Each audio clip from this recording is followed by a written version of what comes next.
Well, a very, very good morning to people watching from around the world. This is the final weekend of the Fanatec GT World Challenge Asia, powered by AWS, and also, importantly, the final round of 4 rounds of the Fanatec GT World Challenge Japan Cup. And we're delighted to be here at Okayama, a circuit famous in the mid-90s, of course, for hosting 2 Formula 1 Grand Prix, but really one of the hubs of the Super GT series. It packs the crowds in, much gradient change, beautiful backdrop of trees, and certainly a challenge for all the drivers. We had potentially 13 championships to settle, 12 of those still to play for at this, the final round, and track temperature 31 degrees, air temperature 24, and that's very good in comparison to a lot of the east coast of Japan that's having a terrible time with weather. There was a bit of a typhoon blowing through yesterday between here and Tokyo, but all is set fair. So we're about to have 4 qualifying sessions, first for GT4, that's for driver 1 in the 2 driver lineups, then a GT4 second driver. These are quick fire, only 15 minutes apiece with 7 minutes in between, and then we go to the qualifying for the GT3 and GTC runners. But what a year it's been, starting at Sepang back in May in Malaysia, but since then all in Japan, and the races at Suzuka, Fuji International, Sportsland Sugo and Okayama International Circuit form the Japan Cup. So 8 races spread across 4 meetings, and this is the finale. What a place to play it out. So 4 qualifying sessions, looking down in the pit lane, and the GT3 runners coming out of their garages now and driving towards the exit. But what a brilliant circuit. Look how it flows. That's the midfield section. That's effectively from turns 2, 3, 4, 5 and into the turn at turn 6, which takes the cars onto the longest straight of the circuit. That's the back straight down to type hairpin.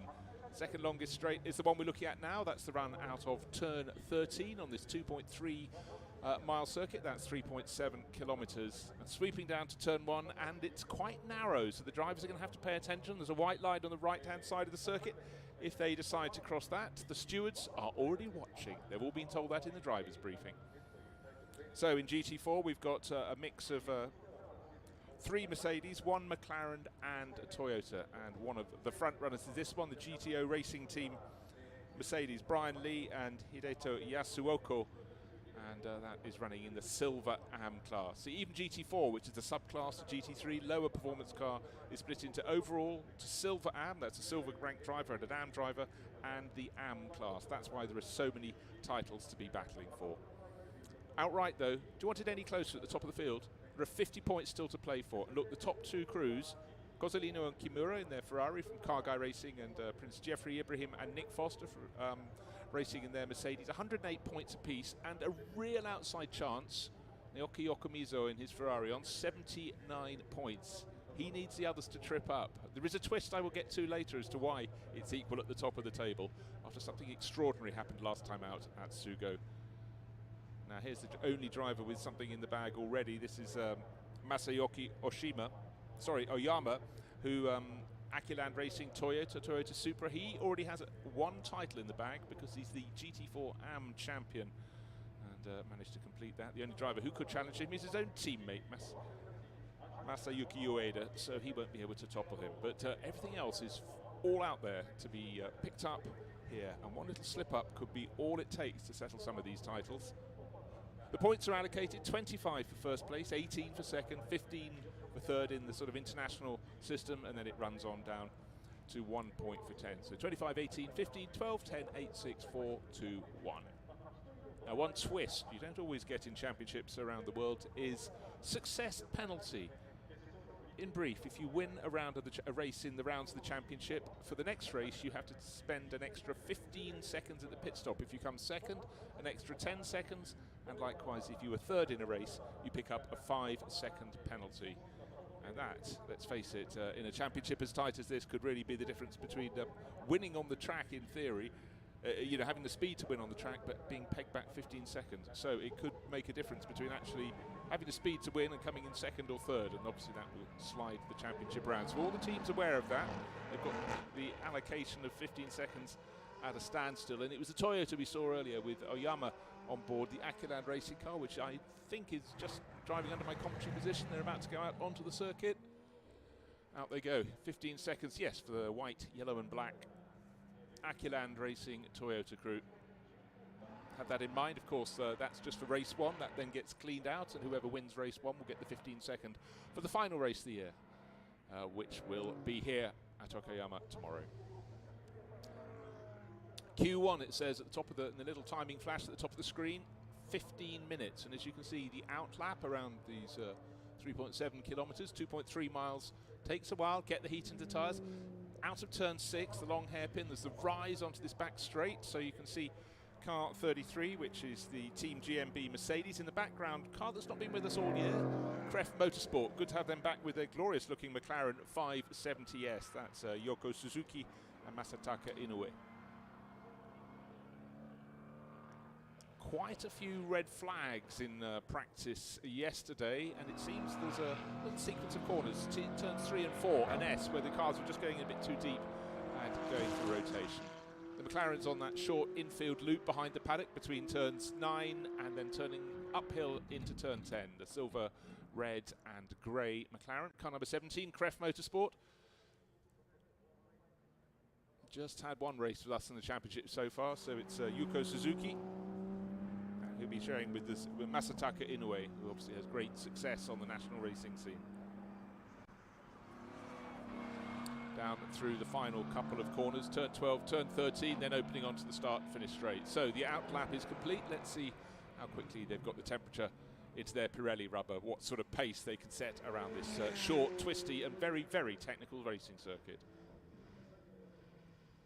Oh, what a fantastic low-down shot there. That's on the drop down to turn 2. Now, this is the infield section where things went a little bit wrong for some of the drivers. Turns 3 and 4 yesterday. It's just a little flick, easy for me to say from the commentary box.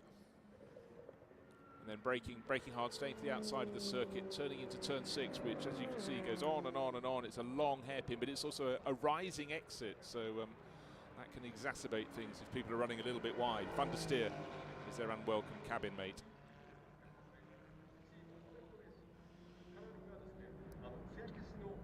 So car 33 TGMB Mercedes, great looking livery there, black with white polka dots, and it's Hiroaki Hitano who's setting the pace quite simply because he's the first driver in the run of the cars out of the pit lane.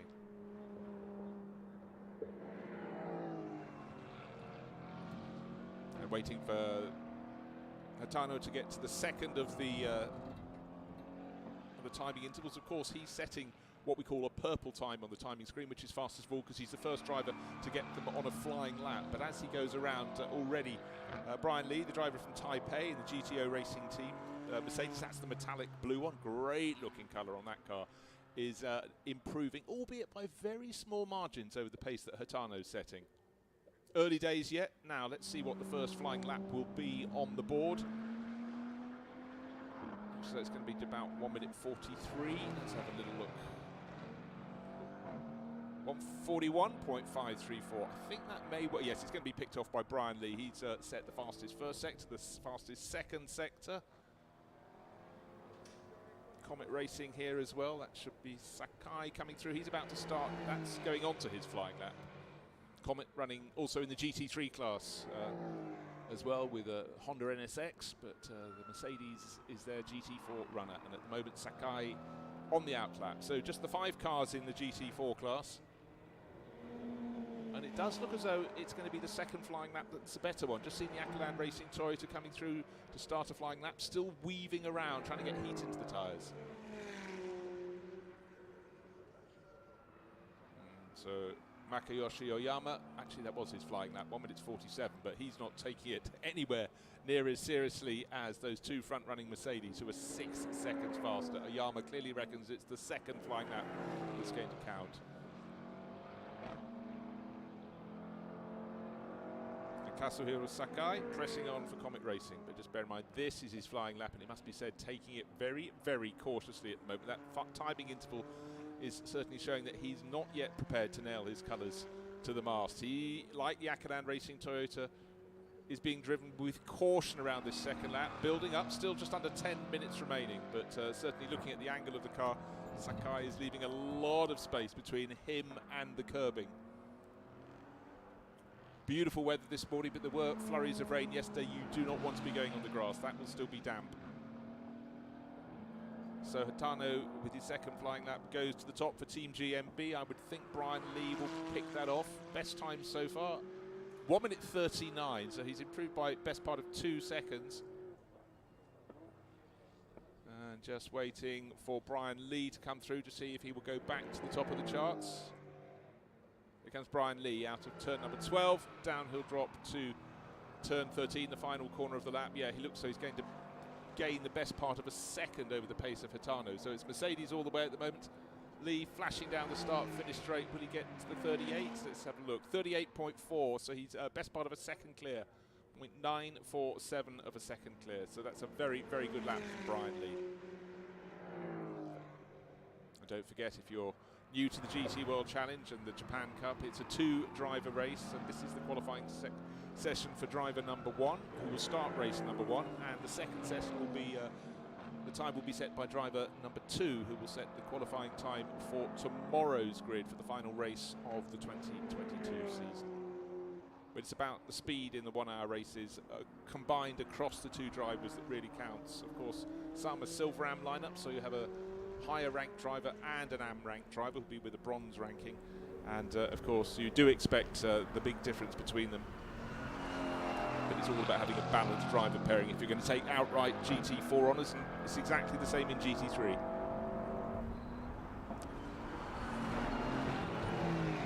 Right, who can challenge? At the moment we've got an improvement there from Hitano. He goes to within 0.4 of a second. So we've got Brian Lee, car number 14 from the GTO Racing Team, 1 minute 38.4, 0.4 of a second slower is Team GMB's Mercedes with Hitano at the wheel, and the best of the rest is now 1 minute 42, so just waiting for that to improve, and that's Yuko Suzuki. We saw him in the GT4 Motorsport McLaren. Waiting for Sakai to improve. Of course, he is out car number 71, that's the Akiland Racing.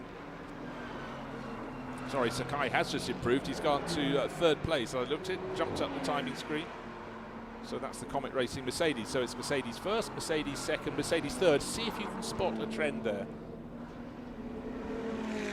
Waiting for the McLaren from GT4 Motorsport to come past. That moves up to 4th place. Therefore, it goes Mercedes, Mercedes, Mercedes, McLaren, and at the back of the pack, we've got Sakai in the Akiland Racing. No, we don't. Up to 2nd place as I look at the timing screen. I lost Oyama for a second. It is Masayoshi Oyama goes up to 2nd. So top 3 cars covered by just 0.9 of a second. But importantly, as Brian Lee improves again, he's over half a second clear with the GTO Racing Team.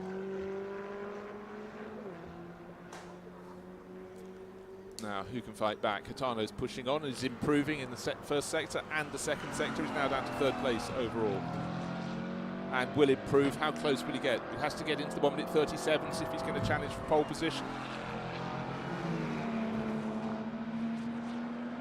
1 minute 38.8, so actually slightly slower before, so stays in 3rd position. Was a little bit slow in that first sector of the lap.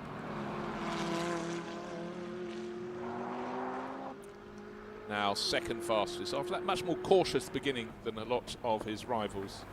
So Masayoshi Oyama, clean, tidy, confident enough to hold back, get the heat in the tyres, get the car just at operating temperatures, and the angle that car's being driven at suggests plenty of attack from Oyama. Ooh, don't want to go much further wide out of that final corner. Target time, 1 minute 37.9. Will he get close to that? Certainly pressing on as never before. Stays in 2nd position, 1 minute 38.3, so 0.4 of a second down, getting closer. Again, that fabulous low shot really makes the cars sit well in the scenic setting here.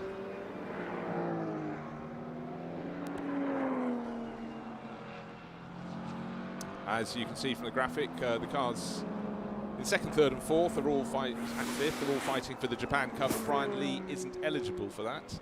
Driver from Taipei for obvious reasons.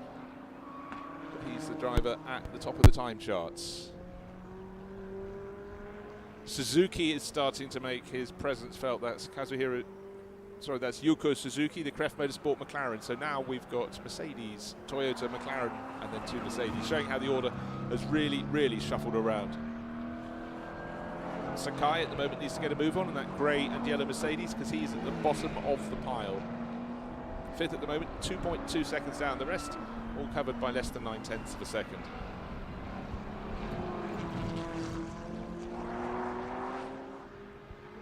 Plenty of climb towards the end of the lap. That's from, we just watched up the hill from turn 10, 11, 12. That's the downhill entry to 12.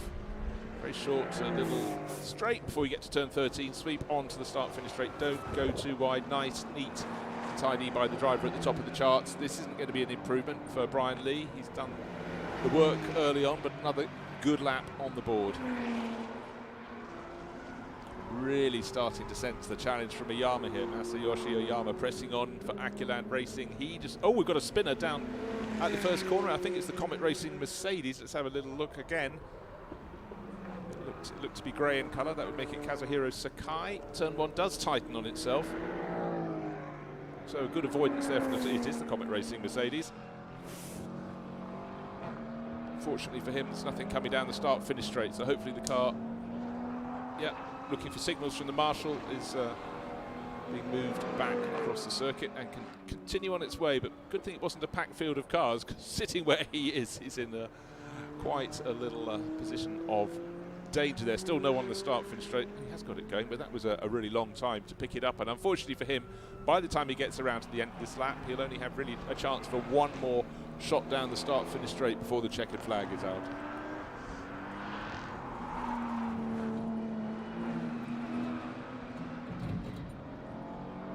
And just as it looks, Okayama is picking up the pace. Not so good in Sector 1, but very good in Sector 2. Unfortunately for him, Brian Lee is picking up the pace even more. Lee still at the top of the pile in that number 14 GTO Racing Team Mercedes. But I'm just sensing from Masayoshi Yoshima that he's finding his way in, he's feeling it, but that Toyota being driven right to the edge of the circuit, looking absolutely fantastic, very, very dynamic indeed.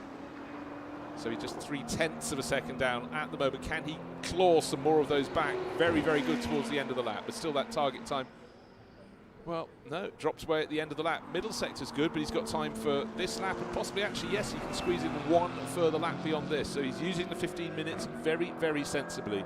Brian Lee, pace setter, now in the pits, driving down the pits towards his garage. Cars are in two clusters in the pit lane, some 2/3 of the way down and some just a pit entry, but Brian Lee having to drive down towards closer to pit exit. So what can Okayama do? Not so good in the first sector, not far off the ultimate pace. Track nice and clear ahead of him. He's not going to be interrupted by traffic. He had the spinning Comet Racing Mercedes go across his bows, but no problem at all. There's Brian Lee's car.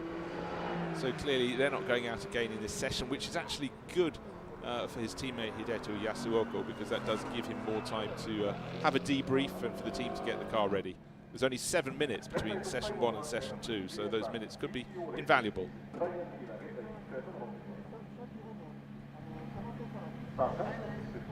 So 1 minute 37.86 seconds for Brian Lee. That's the car in the pits. And the best lap for the chasing Toyota with Okayama, 1 minute 38.1. Suzuki in the number 17 Kref Motorsport McLaren.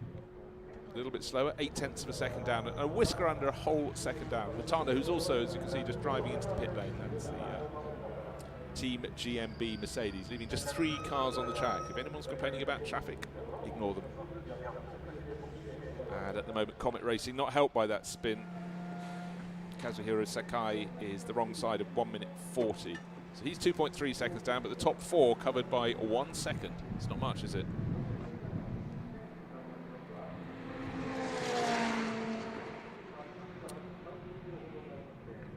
So job done for Brian Lee. Car being pushed back into the garage. It's the metallic blue one. And in fact, the session has only 2 cars left on track, because the Akiland Racing Toyota also reporting back. So Okayama settling for 2nd place. Unfortunately for him, getting ahead of myself here, but he's got a 15-second. He's got the biggest pit stop penalty to soak up in race number 1. So all he can do is qualify as well as he can, get a good setup. And then, of course, they have to forget the penalties and just go for as many points as they can. 25 points for this afternoon's race for the winner, and 25 points for tomorrow's winner. 50 in all to play for. Well, quite happy with his job there.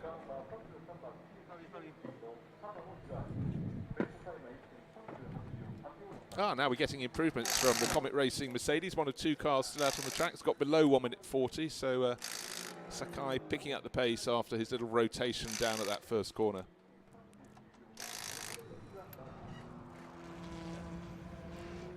And Kref Motorsport, are we getting an improvement? Not looking too good on the sectors at the moment for Yuko Suzuki.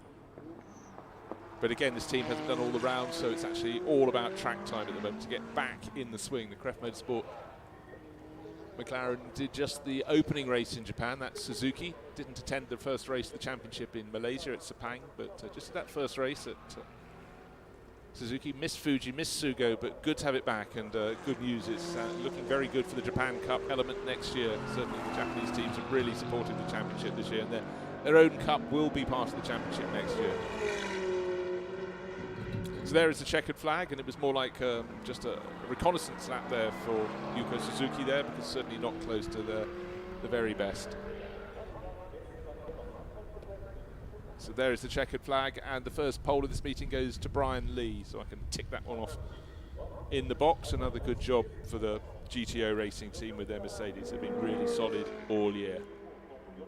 So class pole goes to Brian Lee. It'll be the turn off his teammate Hideto Yasuoka to drive that dark blue metallic Mercedes in the second of the GT4 qualifying sessions. So as you can see, a bit of a late charge from Kazuhiro Sakai at the end, but that spin left him nearly 2 seconds down. But the top two in particular are very, very close indeed. Brian Lee coming out on top, Masayoshi Oyashima just closing in as we got towards the end of the second. 0.3 of a second, Oyama behind Lee. So again, good mix of cars, 3 different mates in the top 3 positions, but Mercedes very popular in GT4 racing all around the world, so they are numerically dominant in the class. Fabulous shot of the circuit. That's the S's. Turns 3 and 4. They're coming out of a compression with a high bank to driver's right, up over this slight brow there, then a little drop down, a little kink at turn 5, and then down to the hairpin at turn 6. But this session, pace set early on by GMB with Hiroaki Hitano in the black and white polka-dotted Mercedes, but then it was picked up by Brian Lee, and so the number 33 Mercedes ended up 3rd overall in that session. Neat, tidy, but the car that waited to get the heat in its tyres, didn't go too hard too soon, was the Akaland Racing Toyota, and Masayoshi Oyama was very good in that. But for all the drivers here, had track time yesterday. It's changed a lot. There had been rain, had been wind, but today it's a beautiful, beautiful sunny day. And Brian Lee in the number 14 team, GTO racing team Mercedes, was the class act, fittingly being chased around the circuit there by Akaland Racing's Toyota with Masayoshi Oyama at the wheel. These two look like as though they're going to be the ones that really fight it out this weekend. But we'll see the pace of their respective teammates, because they'll be going out as driver 2 in GT4 session number 2 for Comet Racing, with the Mercedes going around there. A little unfortunate moment for Kazuhiro Sakai. He got it going again and did find some time at the end of the session, but it was all about the Akaland Racing Toyota really chipping away at the pace of the GTO racing team. But at the end, confident to come into the pits early, Brian Lee topping the time charts. 0.3 or 0.319 of a second was the gap between them at the end of qualifying session number 1. They can relax back in the garage, tell their teammates how the track conditions are, consider having a coffee, and then get to watch their other halves going out in the second qualifying session for these, the GT4 runners here at Okayama. 13 turns, technical, gradient change.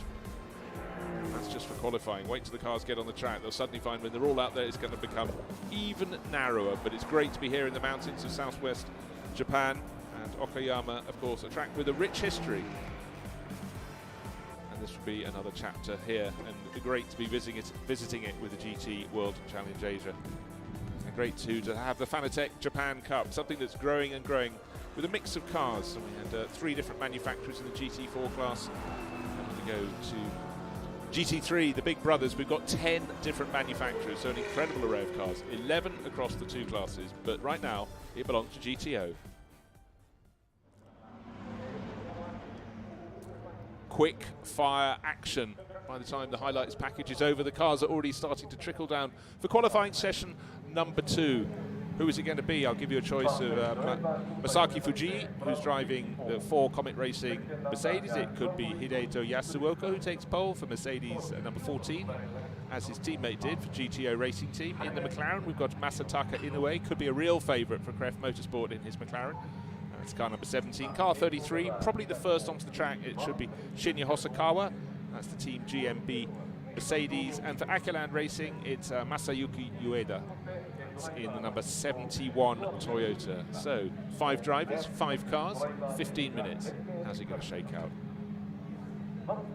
Stand up in my commentary position yet. 2 cars waiting at pit exit. It's the team, it's car 33, the Team GMB Mercedes, black with the white dots. In fact, stars and crosses of a sort on its front end, waiting for the signal to go out onto the track. And in behind the white, yellow and black Toyota, number 71, is the second one sitting in behind.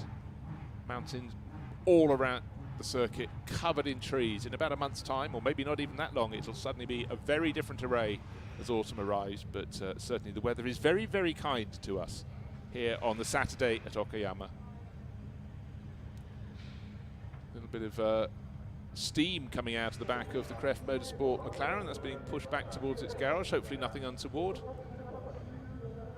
So great camera work, taking a look, and when you get up close, the McLaren in particular, the packaging seems so small around the drivers. It does make the driver's environment look far smaller than it is, say, in the Toyota or the Mercedes.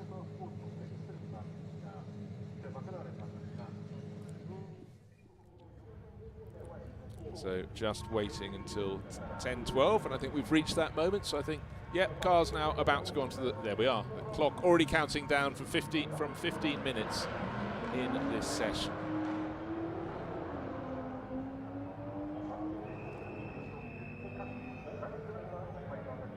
So can the drivers put together what they learnt yesterday?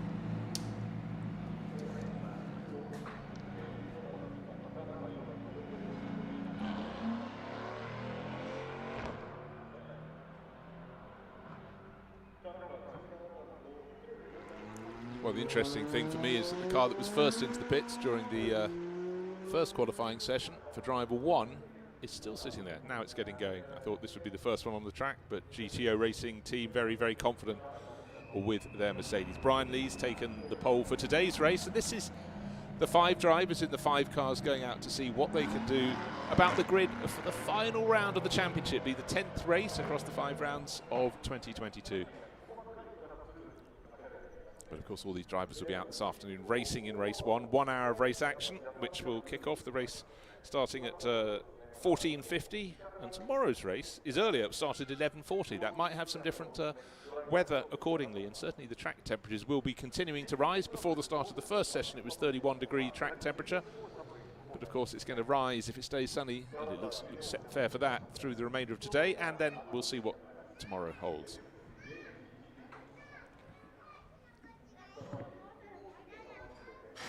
And if people are just tuning in wherever they are in the world, of course that's the glory of global TV coverage and streaming. And you think, hold on, I've seen this circuit before. Well, it's Okayama. Does it look familiar? Does it look similar to that place called the TI circuit, Tanaka International? Of course it does. It's the same circuit. And in 1994 and 1995, it hosted a round of the Formula One World Championship.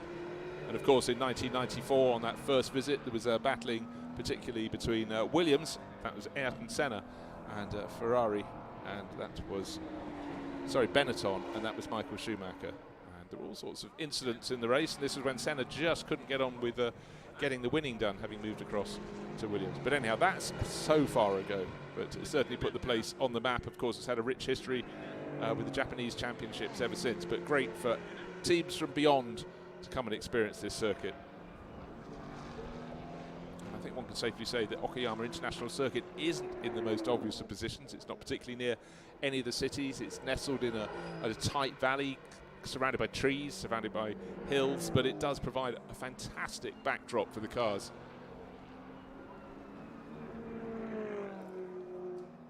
So, waiting for the drivers to see how hard they can push how soon. But I think what we saw, particularly with Akiland Racing, with Masayoshi Oyama it's worth building and heating your tyres for several laps before starting to press on.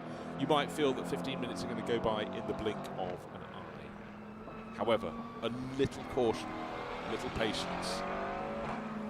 What the drivers all know is that they've got to get below 1 minute 40 if they're going to have a chance of a good grid position. 1 minute into the high 1 minute 38s, even the low 1 minute 38s, and you're doing very well indeed.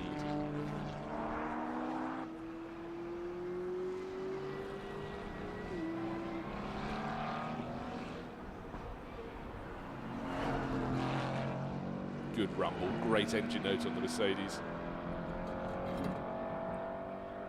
So that's Hideto Yasuoka.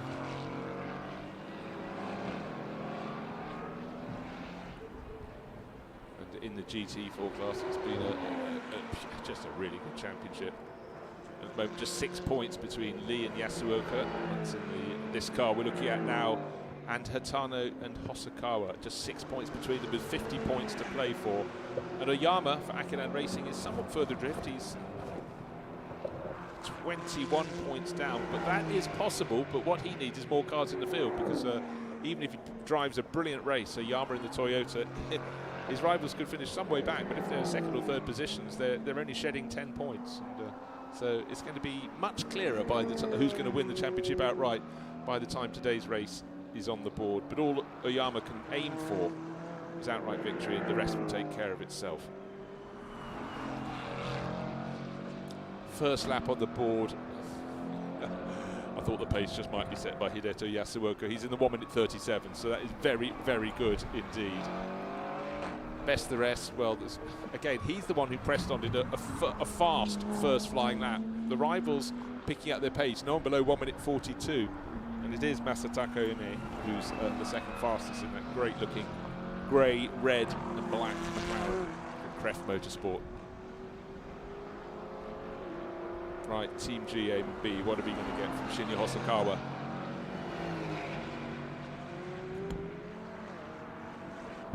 He will be picking up the pace. He goes into the 1 minute 36, is very, very good. So already going faster than session number one. A little bit of rubber going down, mind you, with only the 5 cars in GT4. They can't really rely on that. It's about taking the experience, the advice of their teammates who went in session number one. 1 minute 36.8 seconds. That is very good indeed. Waiting to see if anyone's going to get close to that. So Hosokawa, Yasuoka, and Yasuoka is the change there. Up into second place overall. Sorry, down into second place. Sorry, look at the name at the top. It's Hosokawa who's gone to the top. So that's Team GMB. This one, fastest of all.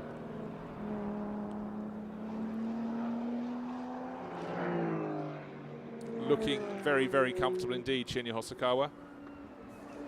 Neat, tidy. You'd expect that at this point in the season, but of course every circuit provides its own challenge.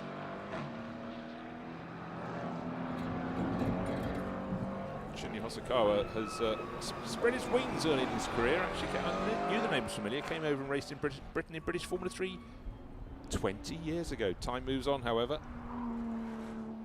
A lot of time racing the GT300 category of Super GT. Well ranked in that, but good to have him back in an international championship. And this is a very, very good lap. Improves in Sector 1, improves in Sector 2. What sort of pace are we going to achieve? 1 minute 36.883 is the target to beat, his own target, and the clock sort of counts back a little bit. 36.352, he's gained half a second. That is, it looked clean, it looked fast. The stopwatch clearly agreed with that.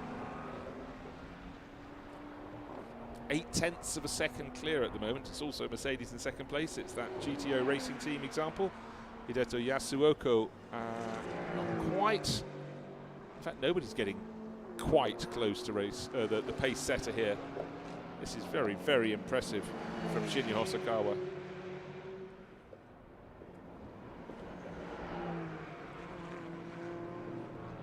"41 years old, driving like a spring lamb." The others are picking up the pace. Yasuoka is now into 1 minute 36s, so he's nearly half a second in arrears. Best of the rest is another 0.8 back, which with a big improvement was Ueda Masayuki.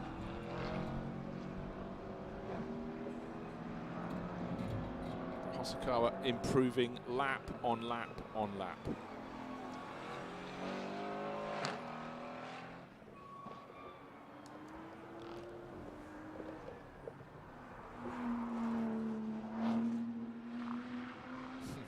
Wow, the first 2 sectors out the way, reporting into the pits. Maybe thinks the job is done, but nearly half a second clear. Shinya Hosokawa gained 0.067 of a second and then lost 0.065. So actually was ahead by 0.02 of a second by the time he'd got 2/3 of the lap under his belt. Right, can we see an improvement from this car? It's 0.484 of a second down, and Hideto Yasuoka improves in the first sector. Second sector, a real wipeout. Look, 2.3 seconds down. So I think it's possibly a case. Okay, made a slight mistake. Back it off, and then attack next time around. Building up the pace there. Oh, yeah, you can see pushing hard. There's turn 12 in the background. Turn 13, final corner. Sweep onto the start-finish straight.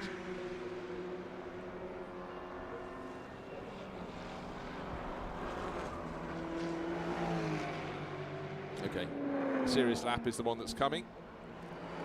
Car number 4 in the background, another of the Mercedes. That's Comet Racing's grey example. And its driver, Masaaki Fuji, is the slowest of the group at the moment. In fact, 4.8 seconds down, needs to pick up the pace. But building up to it gently, slowly, safely, let's hope.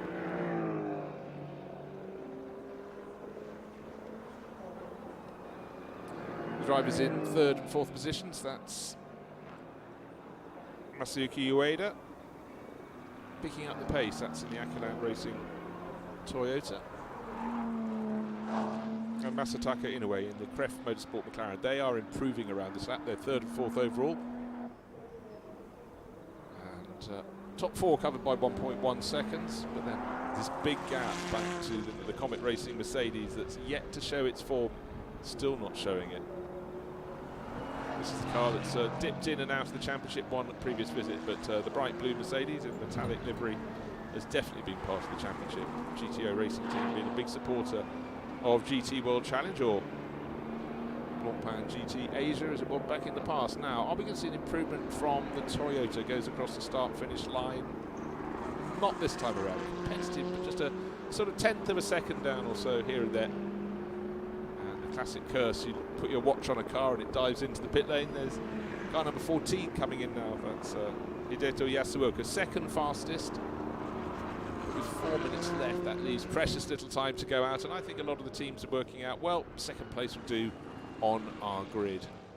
5 cars in the GT4 class, so it's not as though it's going to pitch you way down the order if your rivals are still out there and you're in the pit lane.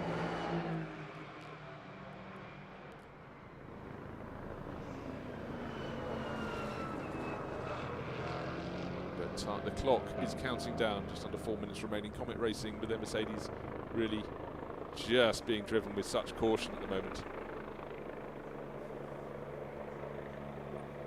But 71, the Toyota. It's close to its best. It's done a couple of laps within 1/4 of a second, so it's sort of right on the form. This is a car that seemed to go better and better through that first qualifying session. It was very, very dynamic. Certainly the Toyota moves around a little bit more than the Mercedes, or just makes it look as though it was going faster. Mercedes makes a better noise though, so it gets points for that.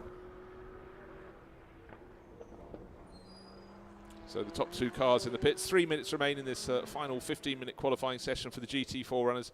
Top 2 confident. They got the front row locked out, but especially as the Akiland Toyota is now diving into the pits, they've decided they're done. That leaves the 2 slowest cars out on the track, and I really fancy this Kref Motorsport McLaren just being driven with a little bit more attack around this lap, building up nicely, gently.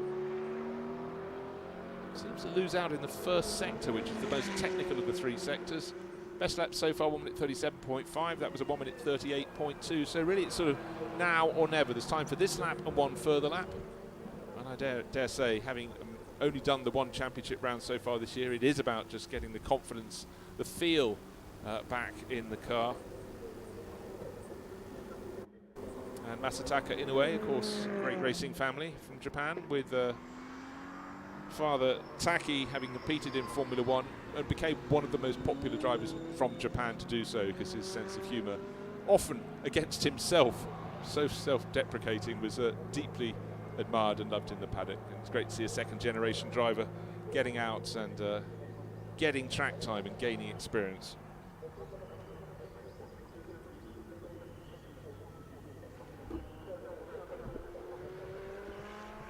McLaren does look neat and tidy. It's not quite being driven with a full attack, but it's all about gaining experience. Time for this lap and one further lap. Sitting fourth place, 1.1 seconds, as you can see, in arrears at the moment. In fact, the only car on the track, so it's like a sprint now, because the Comet Racing Mercedes has cried enough and entered the pit lane. Already there is movement in the pit lane. The GT3 cars, you can almost see their bonnets poking out of the garage. It's not allowed out yet until the GT4 runners have finished, but with just 1 minute to go. And Masataka, in a way, has decided there's going to be no further improvement, so fourth for him. So at the end, the second pole of the weekend in GT4 goes to Shinya Hosokawa by just under half a second. So pole for race 1, this afternoon's race goes to GTO Racing Team. Pole for tomorrow's race in GT4 goes to Team GMB. It's Mercedes all the way.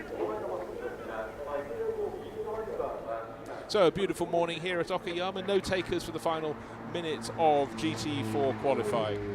So the cars will be checked over and they have a little bit of time to work on setup, consider life. There's a super light race between now and the GT race, which starts at 10 to 3 this afternoon.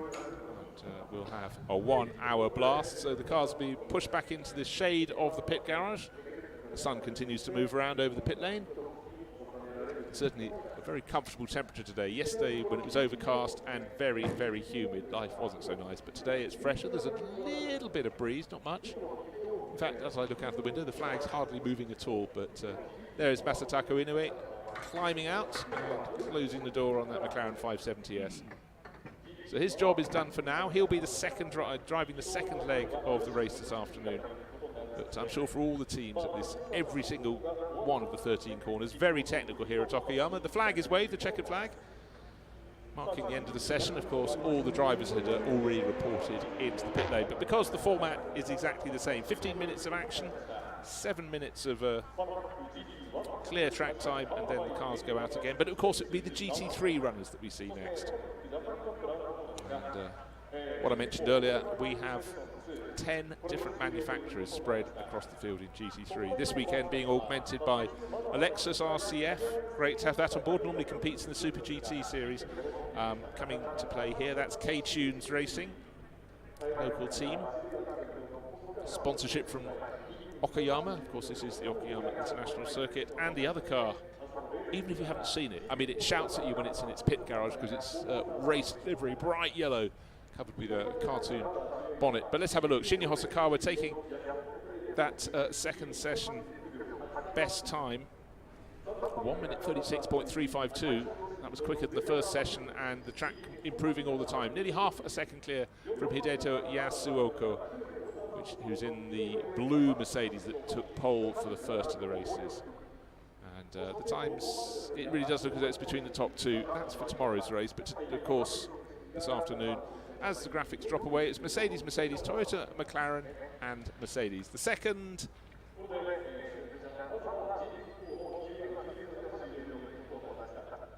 Well, let's take a look back at the second of the GT4 qualifying highlights. And GTO Racing Team Mercedes being pushed very hard indeed by Hideto Yasuoka. Got a time on the board early on. Already has pole in the bag for the first of the races, but the second qualifying session, was setting the grid positions for the Sunday race, the last race of the 2022 Fanatec GT World Challenge Asia, powered by AWS. Neat, tidy, precise, confident, which is as all drivers should be by the end of a season. But pushing hard was Team GMB with Shinya Hosokawa, who certainly got the measure of this circuit.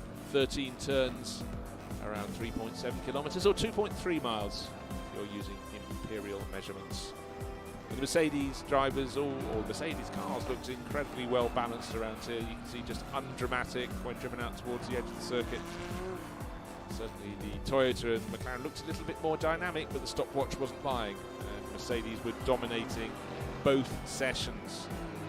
Team GMB with Shinya Hosokawa just had a smile on their face. Akiran Racing with Masayuki Ueda pushed on, not with as much form as Masayoshi Oyama, his teammate, but still good to be in the mix. And great to have the Toyota Supra here, just looks so dynamic in GT4 trim. And the McLaren 570S was out there. Masataka Inoue pushing on, a little bit of caution around the circuit, but great to have a 570S in the mix as well around the twists and turns, the climbs, the falls here at Okayama International Circuit. Neat, tidy, waiting for the power to come on, now accelerating hard out of the tighter corners. And certainly using the gradient is something that comes with confidence, comes with experience here at Okayama. That tightening final corner, drivers just running out of road on the exit of the final turn, turn 13, and then the narrow blast down to turn 1. A gentle right-hander before the technical twists and turns, but it was all about Team GMB.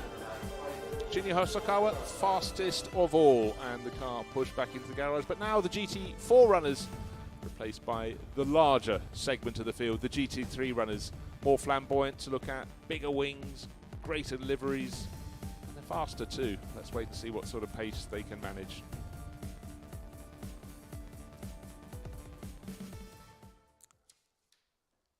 So, the short break. Of course, none of the teams who've been on the track so far need to consider the track anymore. They can talk about it in the garage, but their cars are pushed back into the garage. Now, look from the high angle above turn 1, back towards the pit lane. Beautiful backdrop here, the Okayama International Circuit.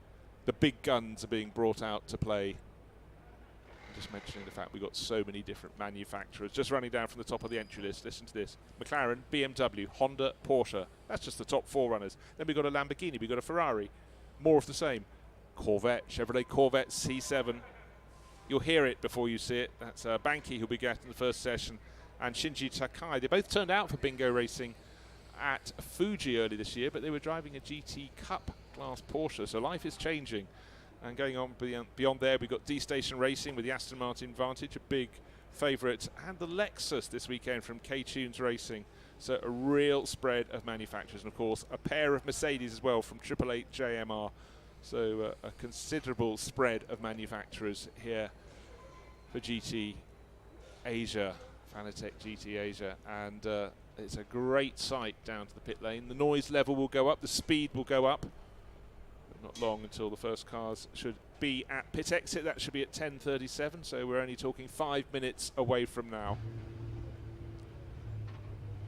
And in the practice sessions yesterday, quite a few red flags stopping, interrupting the flow, so a lot of the teams have been a little bit frustrated, and it seems the S's at turns 3 and 4 was the place where the most drivers were just getting a little bit wrong and going for rotation. But at certain points around the circuit it's quite narrow, and if a car is sitting stranded, you really have little choice but the red flag being thrown.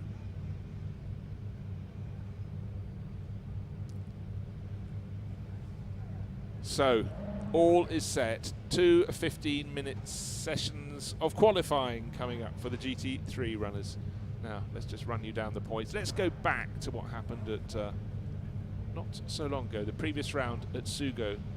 Looking for victory in the second race. Unfortunately, Takeshi Kimura backed off when he was heading for the checkered flag, and in a blink of an eye, he decelerated too much.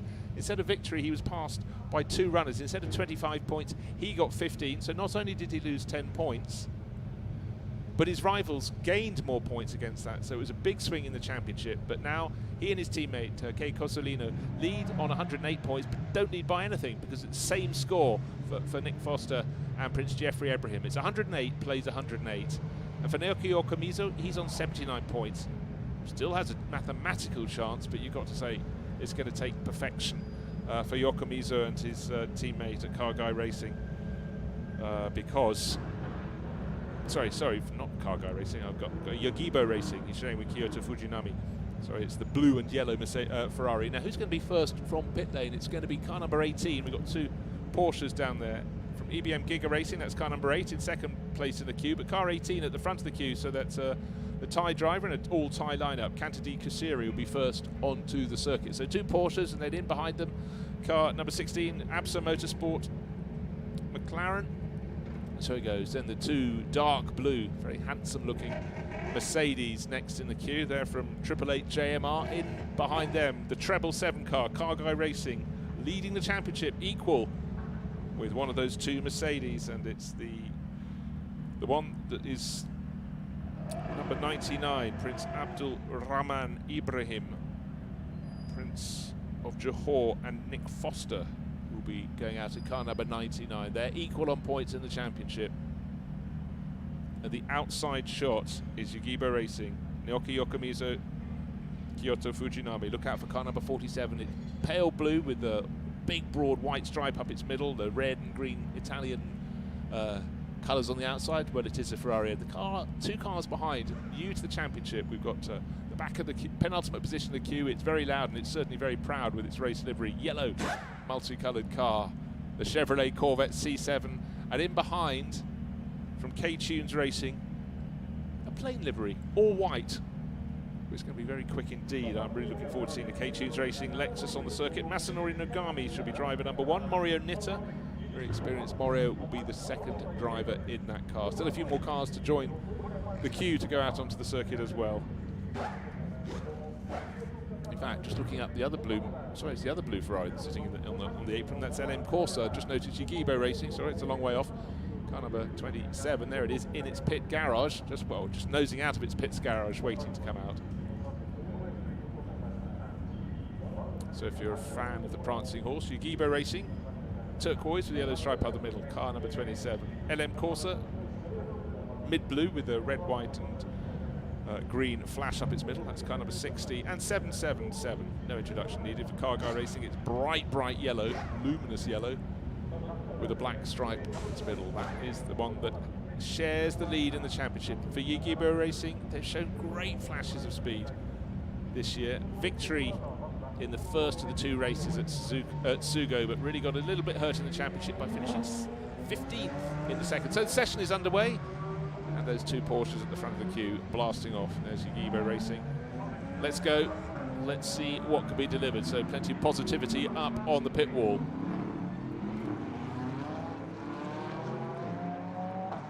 Waiting to see how the teams take it. These cars with a much more aggressive aerodynamics ought to get the heat in their tyres rather more swiftly than GT4 runners did, necessarily with less downforce on GT4s.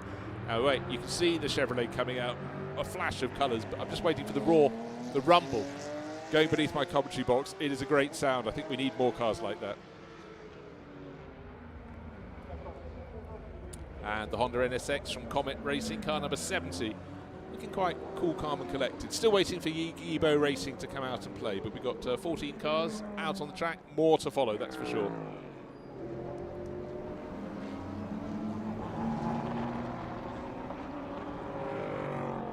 Oh, just listening to the sound of that Chevrolet motor, pumping it out, picking it up through the microphones on the cameras around the circuit. And for the Aston Martin fans, right from pit exit, D station from pit entry is the point of the garage. Now down at pit exit, the D station Racing Aston Martin. That makes a great sound of its own. And already, even on the Saturday, there's a gathering of supercars in the paddock. And Aston Martin down behind the main building, looking very resplendent in sky blue livery. Now, track space wasn't a problem for the GT4 runners, but on this narrow, twisty circuit, it really is going to be a case of the drivers being wise, using their heads, working out where the spaces are on the track. First, the car's out of the pits, already going onto a flying lap. That's car number 18, driver on board, Kantadi Kusiri. No, in fact, Tanat Sapi and Thirikos. They've swapped their order around. Driver 1 becomes driver 2 from my early entry list. I'll amend that as I go. Setiawan Santoso, next driver across. That's the EBM second car of the Porsche grouping. EBM, which is Earl Bamber Motorsport, Giga Racing.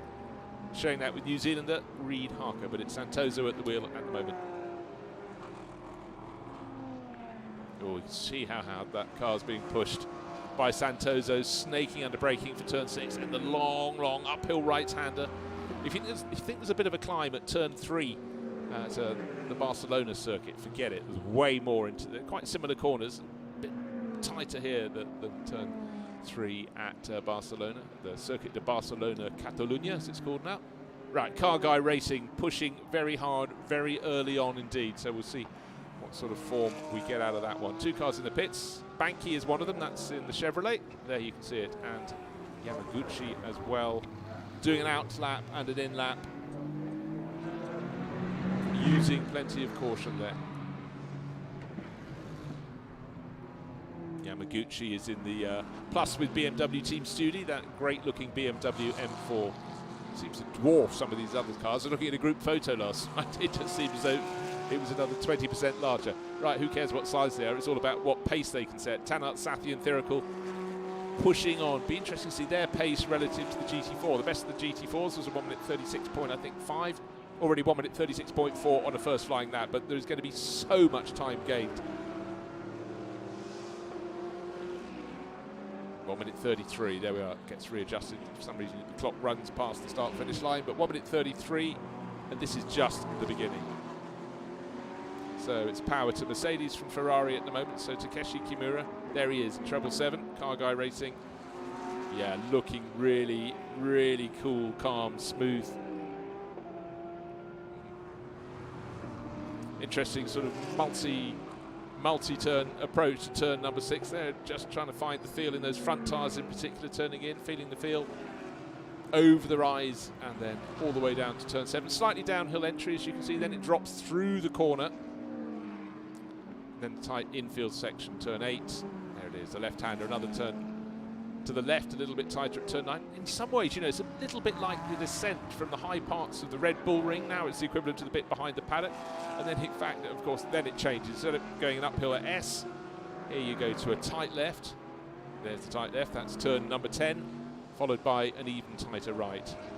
Turn 11, then it opens out through those final 2 corners. Here we are, turn 12 coming up, pit entry on the right-hand side, but that's ignored because Kimura is pushing on, and already we've got car 47 to the top of the charts. D-Station Racing, it's the Aston Martin, Satoshi Hoshino.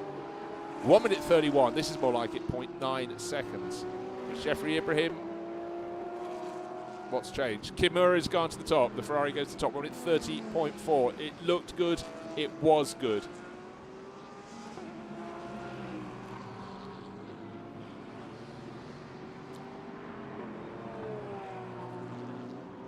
So we got the Ibrahim brothers 2nd and 3rd. Prince Jeffrey Ibrahim with more experience, but joined this year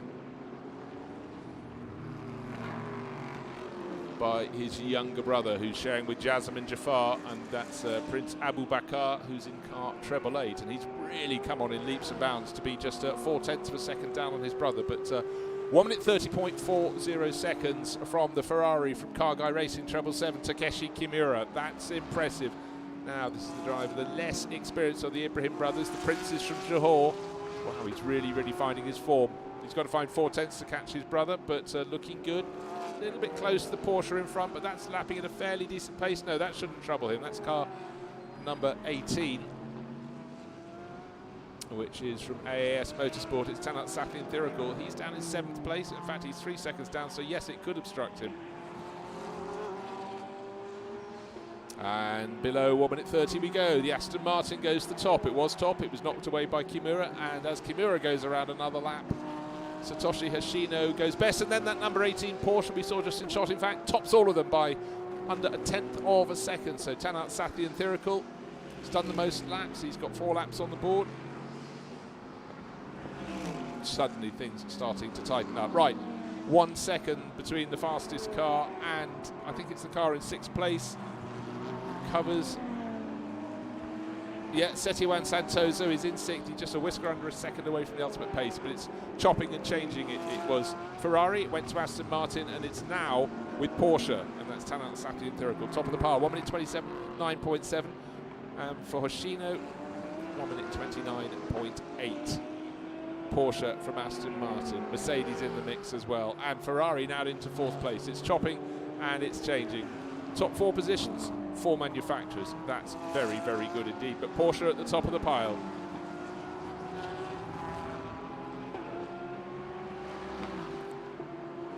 "15 runners and only 1 has yet to put a time on the board. It's Yagibo Racing. They were rather late out onto the circuit. Naoki Okamizo, bottom of the pile, but picking up decent pace around the lap on his first proper flying lap. Pit lane empty at the moment, that's how we like it. But Car Guy Racing coming in, so Takeshi Kimura, he's just under 4/10 down on the provisional pole position, which is being held at the moment by Tanat Sathian Thirikul, but clearly using this session as a, this shouldn't be put some laps on the board and park. This is come in, talk to the team, reappraise and go back out. So Kimura in the pit lane. But the clock won't stop, so whatever they're going to do up the garage by pit entry, we've got to keep cool, keep calm. Right, I saw a car just nosing out of the garage in the background, and it's the Lamborghini from Reap Fueling Ambitions. That should be Hiroshi Hamaguchi, car number 19. And that has not put a time on the board as yet, so clearly some work was been going on overnight, only just being completed in time. I thought we were missing a car, and there goes Hamaguchi out with just, what, 6 minutes remaining on the clock. Half the session and more already gone away.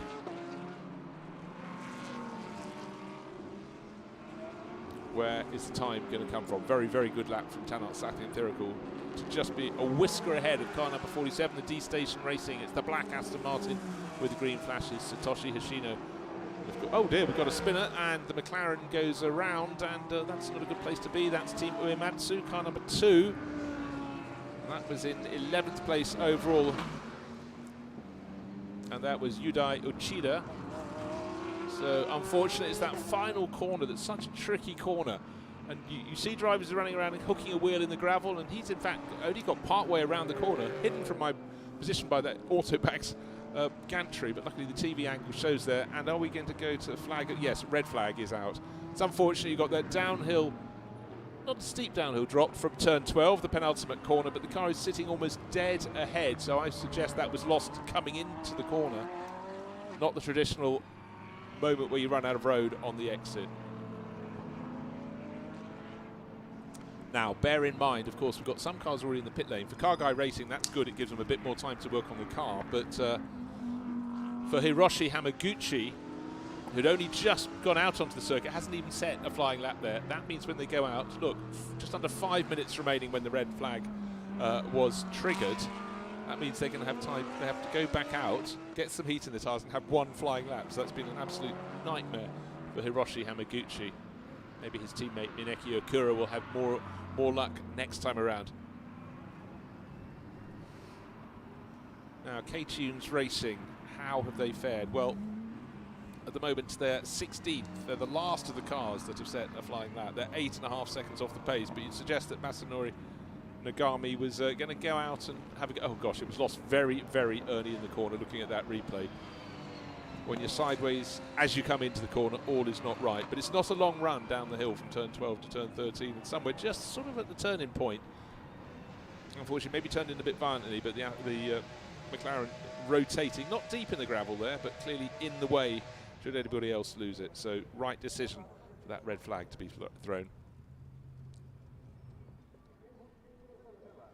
Pit lane, very full indeed, but the driver who's fastest, the driver with the biggest smile on his face, Tanat Sathian Thirikul, sitting there in front of the garage area for AAS Motorsport. They share a double width garage with the EBM Giga Racing number 8 Porsche Seti Juan Santos. So there's the McLaren. It's been released from the gravel, no damage done. It's going to come back round into the pit lane. Have stuff checked out, and I don't think it'll be long before this session can go green again. So remember, the time on the clock is I think it was 4 minutes 52 seconds, but the driver who will be most frustrated will be Hiroshi Hamaguchi. He should be pretty much in that shot somewhere. He's in the Lamborghini that was very, very late out for Reap Fueling Ambitions, so doesn't have a time on the board. Car number 5, closest to camera, is there or thereabouts, and for the driver of that, there's Tomohide Yamaguchi. He's down just outside the top 10, but again, you felt a lot of these teams that weren't quite as confident were just building up to speed. But for AAS Motorsport, no problem at all. They were first drivers out on first car out onto the track, wound it up to good pace. D-Station Racing, Aston Martin looking very, very good as well. Second fastest overall, so plenty of confidence. And in fact, is that enough for Tanat Sathian Thirikul?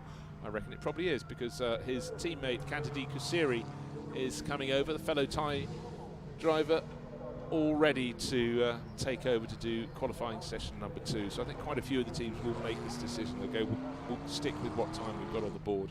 And if your time's good, provisional pole, you can cross your fingers and just hope that nobody goes out should this session restart. Oh, session, just waiting for clarification. To be resumed at 10:50, the fast lane will be open, so we're coming up to that right now.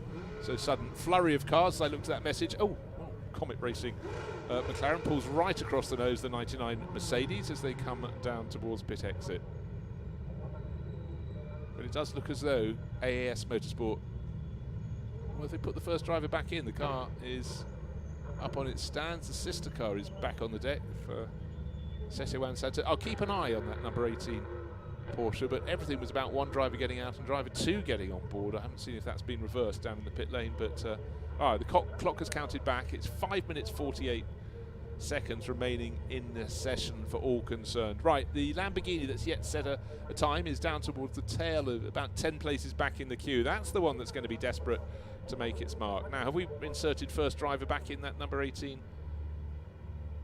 Porsche? That's the car that Tanat Sakti and Thirikul. He's only clear by 0.082 of a second. I think maybe he got out of the car when he thought that was going to be that, but it's only a red flag. The car will be pivoted around to 45 degrees, the angle the order requires them, facing pit exit. Okay, we're rotating the drivers round. Will we get Tanat pushed back in? Because that's probably Kantadi Kusiri, who's driver number 2. Just having a quick chat with the team boss. But waiting for Tanat Sakti and Thirikul.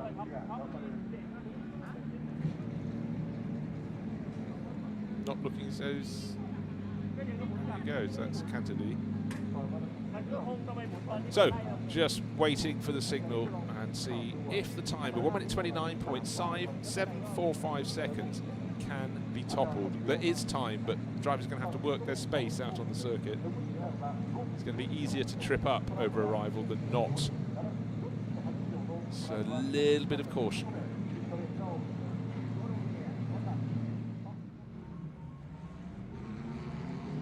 100/10th of a second between Tanat Sakti and Thirikul in the AAS Motorsport Porsche. That's car number 18. There's 47 Aston Martin. Satoshi Hoshino, D Station Racing team based just down the slope from Fuji Speedway.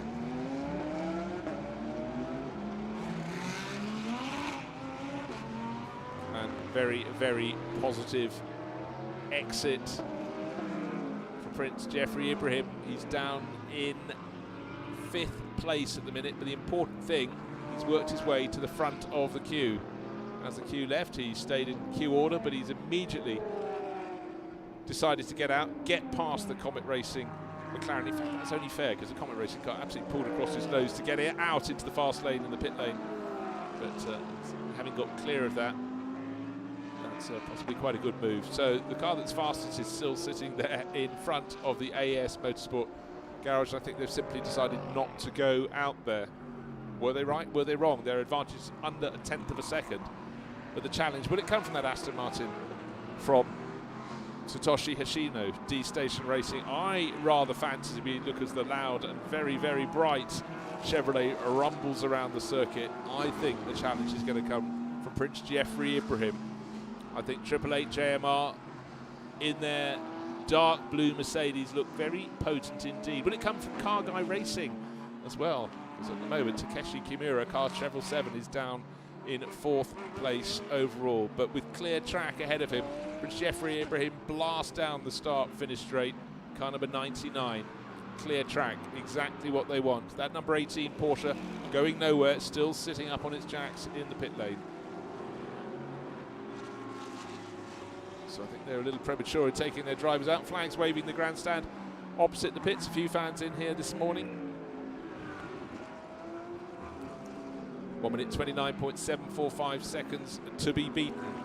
And at the moment, Jeffrey Ibrahim's best on the board, 1 minute 30.4. So he's got to find 7/10 of a second really to take provisional pole. But this is the opportunity, and it's not coming yet. Again, we're seeing make yourself track space, get your tyres up to temperature. They'd have dropped temperature when they were sitting in the pits. However warm a day it is here at Okayama.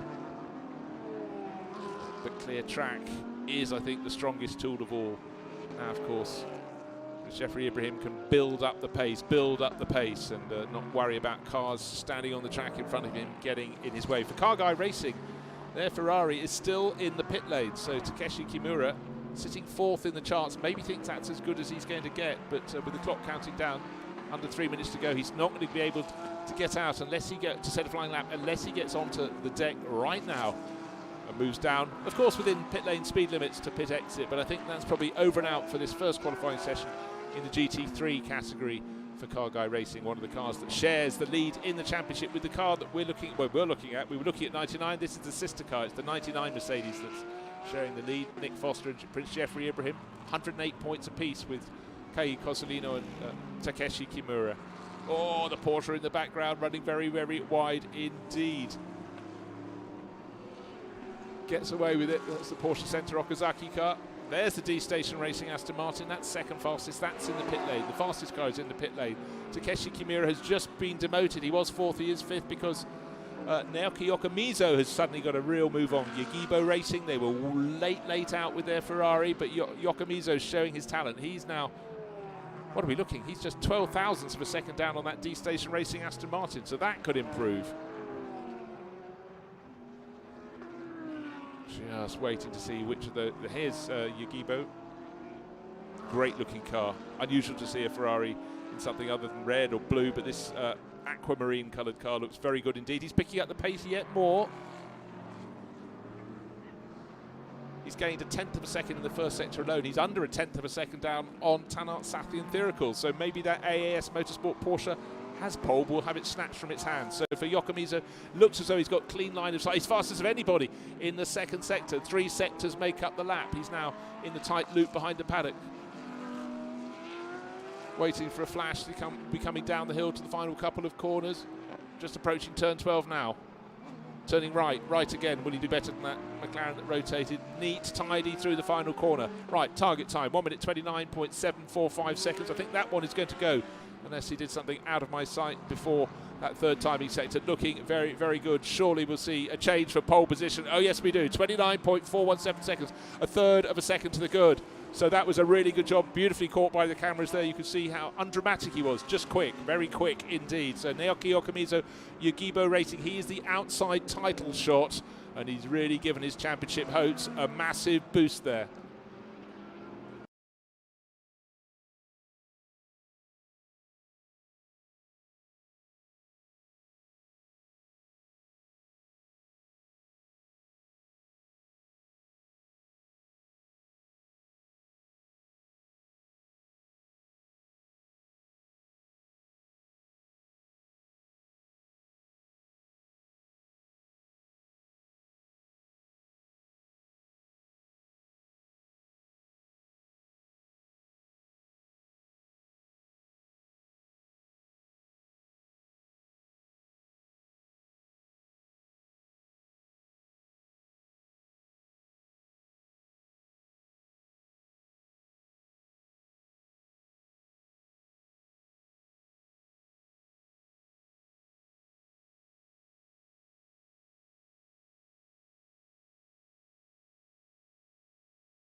Well, that is a surprise. He's just under a second down on the ultimate pace, but the next car across the line is the car that was fastest of all. That goes even faster, so suddenly 1 minute 29.0 for Naoki Yokomizo. He is fully 7/10 of a second clear of Tanart Sathi and Thirikul, so very, very sweet. Look at the green flash and the 2 pinky purple flashes means faster than he'd been before in the first session, faster in the second and third sectors than anybody else had managed. So Naoki Yokomizo will be delighted with that. Car Guy Racing, they really, Yagibo Racing, apologies, reversing my teeth. That's his second pole position this season, but to stay in with the championship hunt, he needed that and did a very, very good job for Yagibo Racing. Just looking, the last few cars crossing the finish line now. I think that is all of them. But for Yagibo Racing, they've had such great speed through this season across pretty much every circuit. A couple of them they didn't get great results. It was a bit like at Suzuka. They didn't finish the first race despite starting from pole and finished 13th in the second, and that really, really hurt them. But that was a supreme session for Yagibo Racing. There we are, looking bright, colourful, but importantly for them, their Ferrari was very, very quick indeed. Great job from Naoki there. Not only did he take pole position, he then went out and went faster still on the final lap. So, well, they were confident before the session, but you just didn't know. But all happy on that pit wall. They've got to do it all over again. Of course, we go to the second of the GT3 sessions. But in session one, Naoki Okamizo looked 0.7 of a second clear of Tanat Sathyanthirikul. The Porsche driver from Thailand had tucked it into pit lane, thinking that was fine when the red flag came out. Satoshi Hoshino in the Aston Martin, third fastest. He too was confident and didn't go for another time. And it was the younger of the princes from Johor who came through to take fourth position in the qualifying session number one.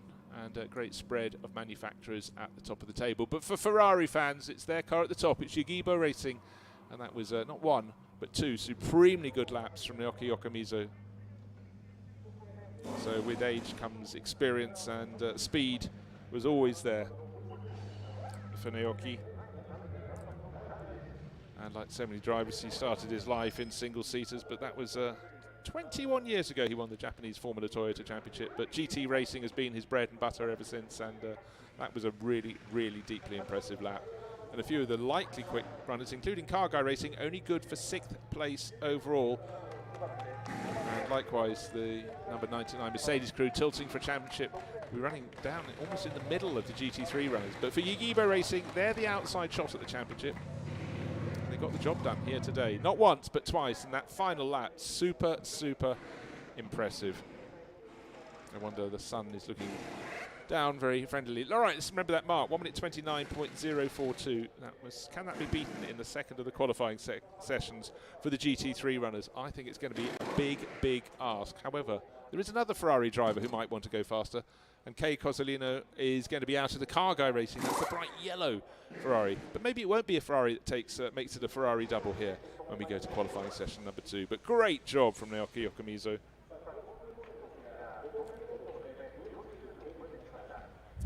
But however you cut a lap, it's a technical circuit here at Okayama.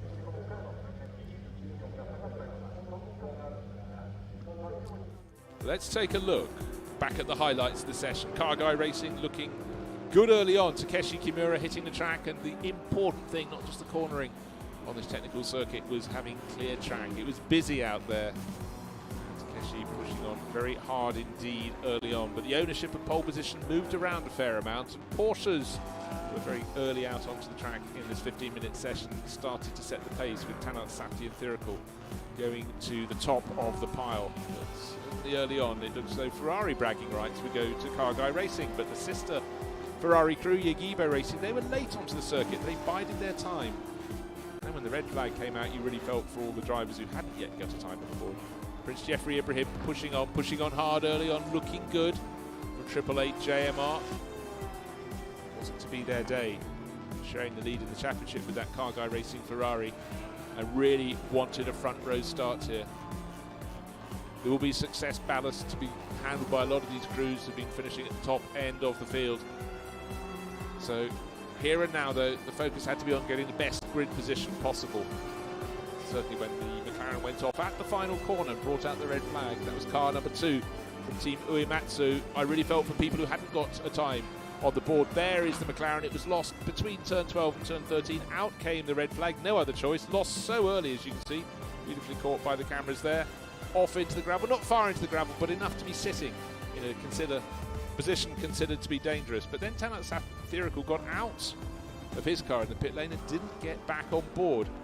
That left a few cars sitting in the pit lane, but one that went back out and decided to really attack was Yugibo Racing. They weren't really in the mix, then they were, then they went to the top, and then Naoki Okamizo went 0.7 of a second clear of the rest. A really, really impressive way to end the first qualifying session for the GT3 runners here at Okayama Circuit. There's turn 13, the final corner onto the start-finish straight, and the best time, 1 minute 29.042 seconds. Pole position, not just by a small amount, but truly emphatically. But for AS Motorsport, they sat in the pit lane, and there was the checkered flag. They fell to second. And now, almost time to do it all over again. This will be the final qualifying session here at the Okayama International Circuit. This is qualifying session number 2 for the GT3 runners. Just remember that target time, 1 minute 29.042 seconds. That's only a point of interest because, of course, the clocks are scrubbed entirely. There is nothing on the board at the moment. We've got the 17 GT3 runners waiting to come out onto the circuit. And for Fanatec GT, great to have a Lexus competing for the first time. That's at the back of the queue. And behind it, a Chevrolet Corvette C7 that's here to augment. This is Bingo Racing. Banki's driven it in the first session. Now it's Shinji Takai who'll come out for session number 2. Look at the line of cars coming out. 10 manufacturers. This is fantastic in a 17-car field. The normal Ferraris, Lamborghinis, a few more Ferraris, a Lexus and a Corvette bringing up the rear of the pack. So here we are at the Okayama International Circuit. It twists, it turns, but importantly it rises and falls. All great circuits have rises and falls in my book. Think Suzuka, think Spa-Francorchamps, think Sugo last time out. D-Station Racing, they might have been second in that first qualifying session, ended up third because, of course, Yagibo Racing stayed out and fought. And this is the brilliant view. Little kink at turn 5, coming down to the heavy braking at turn 6. Last few cars trickling out of the pit lane. I think we've still got, that BMW from Plus with BMW Team Studi, the M4, and the D-Station Racing Aston Martin. They're in the garages closest to pit entry. They're going to be the last ones out to the track. Oh dear.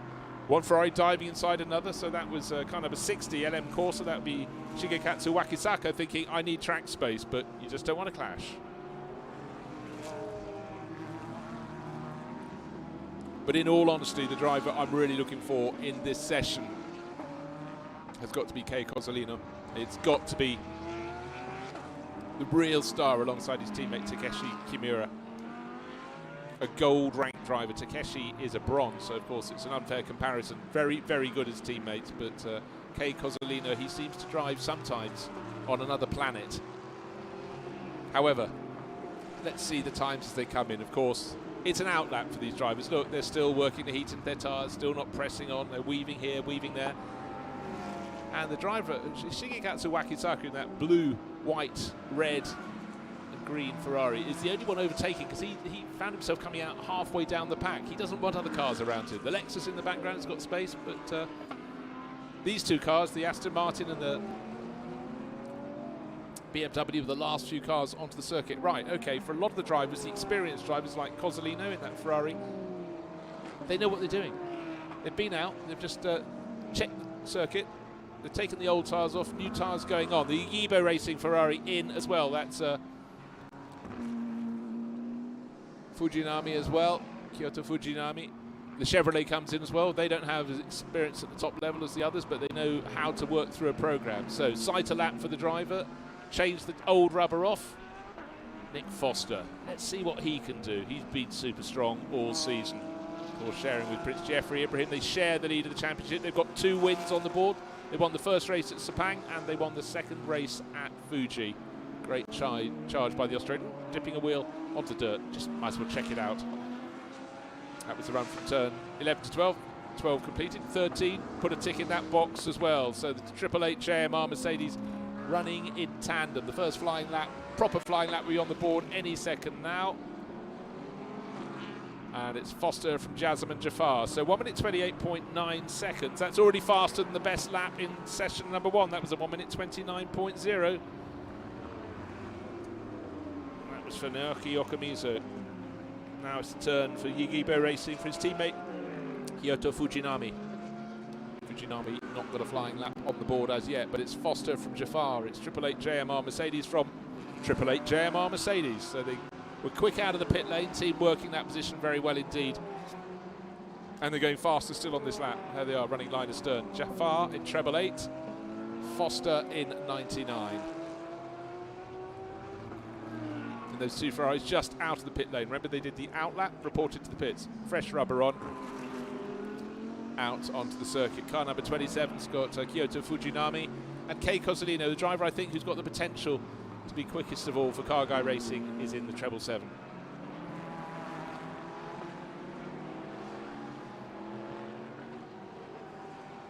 And I expect somewhere around this lap that Cozzolino will No, he's backed off. He needs track. He needs clear track, so he doesn't want to get too close to the Gibo Racing Ferrari. Give it space. Give it space. Sensible thing to do. Wait for it for a second or two. Now build it up. That should give you the buffer so you can attack. So sensible driving from Kay Cozzolino. Oh, Nick Foster's going to improve his time this time around. 1 minute 28.543, the mark on the board. Already half a second better than the first qualifying session. Still 99 and 888, the two Mercedes fastest of all, but treble 7 waiting for that first timing interval for Cozzolino. Waiting for it to come on the board, not yet got to that point of the lap. Timing sector just now going through. It's on the exit to the sweepers at turn 3 and 4.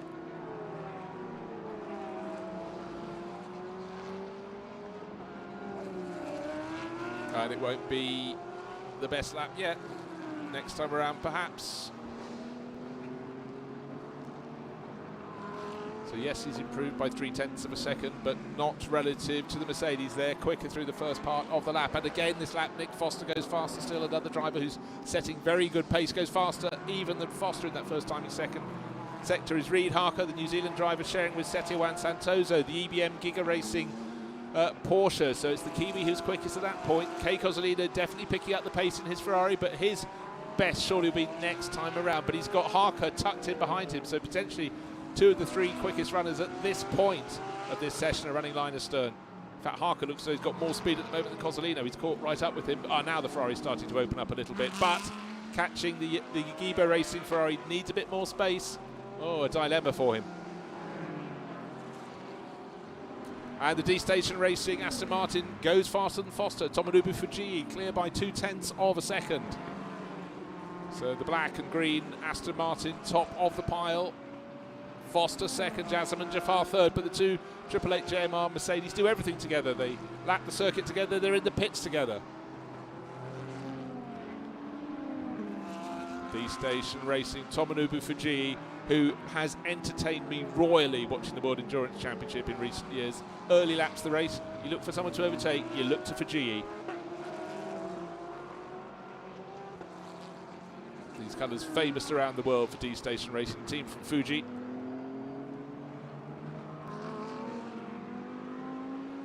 Certainly stand out, certainly make the Vantage look very, very mean and menacing. Just highlighting the body shape, and look, he's improved in Sector 1, he's improved in Sector 2. 1 minute 28.3, surely that's going to be shattered this time around. He could be going into the 1 minute 27s. Down the start-finish straight at Okayama comes Tomonobu Fujii. Wait, the clock will give true time shortly, and he lost it in the final sector, but 1 minute 28.2, so he gained a tiny, tiny amount. 888, one of the 888 Mercedes now leaving pit lane. How's Kay Cozzolino getting on? He's in the top 10. Well, that he should do with his eyes closed. He's improved in Sector 1, he's improved in Sector 2, not got the pace of the Aston Martin as yet. Cozzolino goes third. So it's Fujii, Aston Martin, Foster, Mercedes, Cozzolino, Ferrari. Top three positions. Then comes Jasmine Jafar. And the best of the Porsches now back into 5th place overall. That is Yuta Kamimura. So just as I was thinking it might be Reid Harker, he's bettered by Kamimura. Kamimura, car number 30, the bright orange Porsche Center Okazaki entry.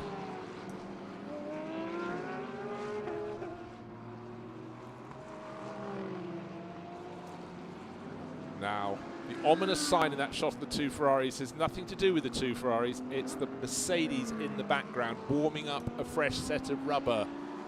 Just wait with a long shot to see which of those Mercedes it is. Is it 99 or 88? But Foster could be the really sharp tool in this box. He's second fastest at the moment, but he's 0.3 of a second in arrears. But both of those Mercedes made a pit stop about 2 minutes ago, getting heat into their rubber, and then they're going to attack.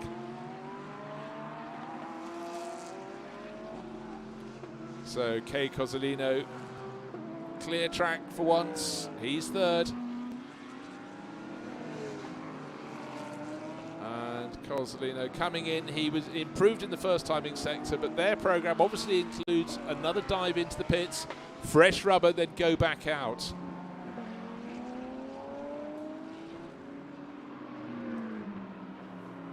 So we're not going to see the very conclusion of this session until the final seconds. You can see the teams coming in for fresh rubber, then they're going to attack, but the clock is counting down. The clock will not be their friend.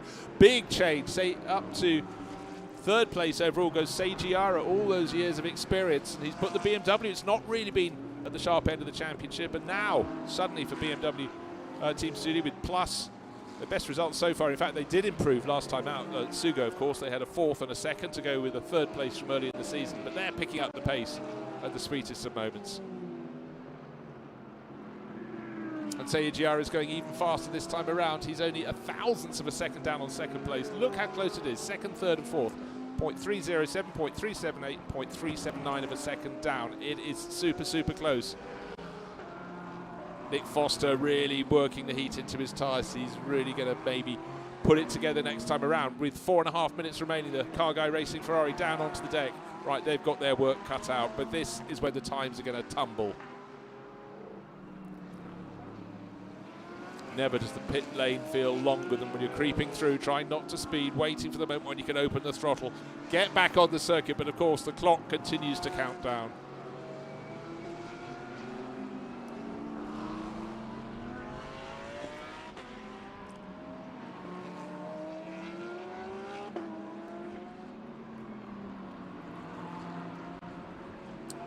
Right. The reason for watching Cozzolino is because he delivers time and time again. He gets pole every time he goes out. Didn't compete in the opening round at Sepang, but every round since then, every session that he's done, of course, each of the races has, each race meetings has 2 qualifying sessions. He only does one of them. He's one of the 2 drivers with Takeshi Kimura. But when he gets in, he delivers pole. But at the moment, it's going to be quite an arse. The fresh rubber's on the car. He's 0.379 of a second down. But at the moment, it's the Aston Martin from D Station Racing, Tomonobu Fuji at the top. But it's fresh rubber for Car Guy Racing. This could be the moment. This is going to be very, very dramatic. There's the fastest car, the D Station Racing Aston Martin at the standstill by its pit garage, very close to pit entry. But the driver I want to see at the moment is Nick Foster. He's out on fresh rubber. He's building up. 3 minutes remain. SRO Motorsport McLaren coming in probably a little too late to get fresh rubber on and go back on out. Maybe that is the session run for them. Certainly some of the crews have that feeling. Now, traffic is what you don't want. There's the Lamborghini stuck right where you don't want. Right behind another car, right behind the Comet Racing Honda. So certainly for Hamaguchi's teammate, that's not where he wants to be for Mineki Okura. But the car that's fastest is in the pit lane. Nick Foster building up the pace in the 99 Mercedes in second place. Kei Cozzolino leaving it late. He's on his outlap, but what's he got ahead of him? Clear view of an empty track, for now at least, as he goes through turns 3 and 4, through the kink at turn 5. And of course, don't worry about his times on this lap. It's about next time around when he gets here having clear track ahead of him and the heat fully into his tyres, pushing everything he can through those Pirellis. Cozzolino, though, is on his outlap, and of course it's the drivers of the cars who came in 2 minutes earlier, and they've got their tyres up to temperature. But at the moment, the only people improving are 2 drivers who haven't set any decent times at all. They're the drivers at the bottom of the chart. Car number 19, which is the refueling ambitions Lamborghini we just saw, and Comet Racing's grey Honda NSX. But the ones we need to look at are the 777 Ferrari. Will his qualifying record be shattered? Very impressive, isn't it? Come to the Japan Cup races, Suzuka, Fuji, Sugo. Let's put the ticks in the box. Pole position, pole position, pole position. Can he make it a quartet here at Okayama? Certainly has worked the position on the track very well indeed. As he comes through the final corner, there isn't a soul to be seen down the start-finish straight. That is a good length of track to be aiming at. Just over 1.25 minutes remains. But still that margin, still Tomonobu Fuji, fastest time of all. Aston Martin still in the pit lane, so clearly won't be going out. So what have you got in the bag? 99 Nick Foster unfortunately has someone in front of him he doesn't want. He's got to be tilting for pole position. He's only second fastest at the moment. Yagiba Racing Ferrari has stopped at the exit of, well, the entry to turn number 10, but Foster is coming in. Foster is coming in, he's second fastest. Just quickly flicking around, it's the yellow flag at turn 11. Don't know what went wrong for Yagiba Racing. They took pole for race number 1, but unfortunately for them, for Kyoto Fujinami, who's down in 9th position overall. There is his Ferrari. It looks fast standing still, but they'd rather see it going, and that clearly is a problem. The clock is counting down, so providing there's no problem on the track. Right, who's picking up the pace? Kei Cozzolino's picking up the pace. He needs to. He's 4th place overall. If he wants to take the final pole of the season, yes, the clock is going to be down at 0 before he gets to start-finish straight. Doesn't matter. Oh, we got the red flag out. I was wondering if that would happen. This has spiked the gun of Kei Cozzolino. There won't be a restart with only 13 or 14 seconds on the clock when the red flag came out. So just as he was picking up the pace, he proved in Sector 1. And he was, what, 3.379 of a second down on the ultimate pace. There it is. So the top 3 runners will stay in those top 3 positions. So D-Station Racing will have taken pole position. So bragging rights to Tomonobu Fujii. And unfortunately, that amazing record for Kei Cozzolino of taking pole position in all the Japanese rounds has been broken by dint of a red flag. The official car going out around the circuit.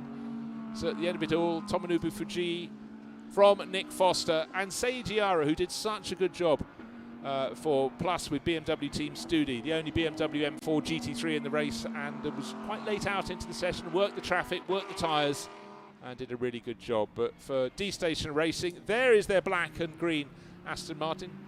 Doesn't need to go any further because pole position has... They earned it very well indeed, but of course there was that late doubt that they'd keep it because Kei Cozzolino was picking up the pace, but there it is. Cozzolino good for only 4th place today, his final attack spike, but bragging rights to Tomonobu Fujii from Nick Foster, Seiji Aro, Kei Cozzolino, and look at it, Aston Martin from Mercedes, from BMW, from Ferrari. This is GT3 racing at its best, and if you're Porsche, you're 6th, 7th or 8th, so a real flurry of manufacturers out here. Great to see. Track conditions absolutely perfect this morning, but unfortunate red flag just as the final runners were setting out on their final flying lap before the checkered flag. But Yagiba Racing didn't get to finish the session, but their car stopping on the track finished it for the others. Looking back at the highlights of this second qualifying session for GT3 runners, and Nick Foster was very, very good indeed, as expected from the start of the session for 888 JMR. Working in tandem with teammate Jasm and Jafar, they rout early on, and they pushed, got some times on the board, came back out on fresh rubber and improved a little bit more. But certainly very good teamwork from 888 JMR there. Sensible, get the track space, get the heat into tyres, attack, come in, fresh rubber, go for more. Kei Cozzolino building up the pace, but it was all going to come late in the session for him. 3 poles out of 3 in the Japanese rounds so far. This is the 4th Japanese round, and he possibly should have taken pole position. It was a big ask, but he was going for it on the final lap before, unfortunately, the red flag preceded the planned checkered flag, a car in the track, the Yagiba Racing Ferrari, and so his final shot was denied him. However, D-Station Racing had performed so well with Tomonobu Fujii. They got that time on the board, ended up nearly 0.4 of a second clear, but would have been standing trembling watching Cozzolino around that final lap, knowing the time could have been toppled, but it wasn't. ABSA Racing, McLaren into the pit lane, like one of many others deciding to call it a day. But D-Station Racing, bragging rights to them. Great run from Tomonobu Fujii, and certainly the Vantage looking very neat, tidy and strong here at Okayama International Circuit. Through the twists, the turns, the rises and the falls. Certainly it's a technical track that demands a lot of respect. But Tomonobu spreading his wings in recent years, racing all around the world with D-Station Racing, and they really did a supreme job here. Sun glinting off the wings. Is it black? Is it dark metallic green? Depends when the sun's hitting it, but certainly got the job done. Tomonobu Fujii takes pole for the Sunday race, the final race of the season. And the red flag because this stopped Ferrari.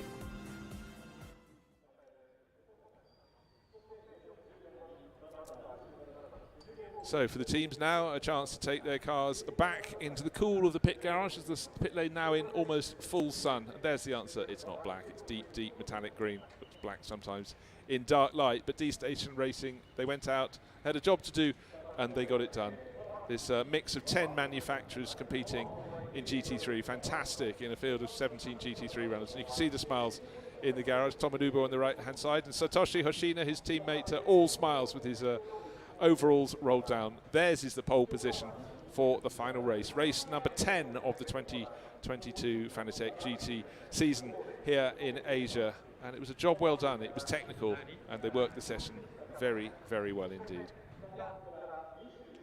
So it's been a good morning, full of interest. The GT4 qualifying, followed by the GT3 qualifying, and the drivers really finding out what they could do on a track that was uniformly dry, which was a great, even playing field for all the drivers concerned. We're all set now.